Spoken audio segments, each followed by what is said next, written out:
ഇടതുപക്ഷ ജനാധിപത്യ മുന്നണി വിജയിക്കുമെന്ന് കെ രാധാകൃഷ്ണൻ എം.പി. വലിയ മുന്നേറ്റമുണ്ടാകും. UR പ്രദീപ് വലിയ ഭൂരിപക്ഷത്തോടെ വിജയിക്കും. അതേസമയം EP ജയരാജൻ വിഷയത്തിൽ വ്യാജ വാർത്തയാണെന്ന് അദ്ദേഹം തന്നെ പറഞ്ഞതാണെന്നും വോട്ടെടുപ്പിന്റെ ദിവസം തന്നെ ആത്മകഥ പ്രചരിപ്പിച്ചത് ബോധപൂർവമാണെന്നും അദ്ദേഹം പറഞ്ഞു. ഇടതുപക്ഷ ജനാധിപത്യ മുന്നണിക്ക് വലിയ വിജയമുണ്ടാക്കാൻ കഴിയും എന്നുള്ള പ്രതീക്ഷ നൽകുന്ന വോട്ടെടുപ്പാണിപ്പോൾ നടന്നു വരുന്നത്.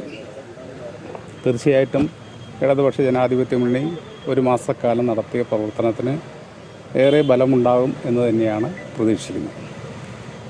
കേരളത്തിലെ ബഹുമാനായ മുഖ്യമന്ത്രി അടക്കമുള്ള നേതാക്കൾ നമ്മുടെ ഈ മണ്ഡലത്തിൽ വരികയും വോട്ടർമാരെയും അതുപോലെ തന്നെ ജനങ്ങളെ ആകെ ബോധ്യപ്പെടുത്തുകയൊക്കെ ചെയ്തതിൻ്റെ അടിസ്ഥാനത്തിൽ ഇടതുപക്ഷ ജനാധിപത്യ മുന്നണിക്ക് വലിയ മുന്നേറ്റം ഉണ്ടാക്കാൻ കഴിയും.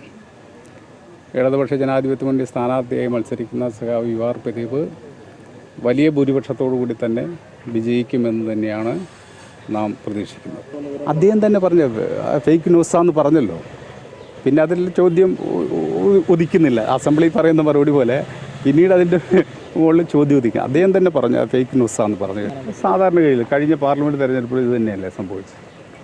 അപ്പോൾ അത് ബോധപൂർവം തന്നെ, അതായത് ഇടതുപക്ഷ ജനാധിപത്യ മുന്നണിയെ പരാജയപ്പെടുത്താൻ മറ്റ് മാർഗങ്ങളില്ലെങ്കിൽ ഇങ്ങനെയുള്ള കുതന്ത്രങ്ങൾ നെയ്യും, വ്യാജമായിട്ടുള്ള വാർത്തകൾ ഉണ്ടാക്കും, ഫേക്ക് ന്യൂസുകൾ ഉണ്ടാക്കും. അതാണ് ഇപ്പോൾ കണ്ടത്.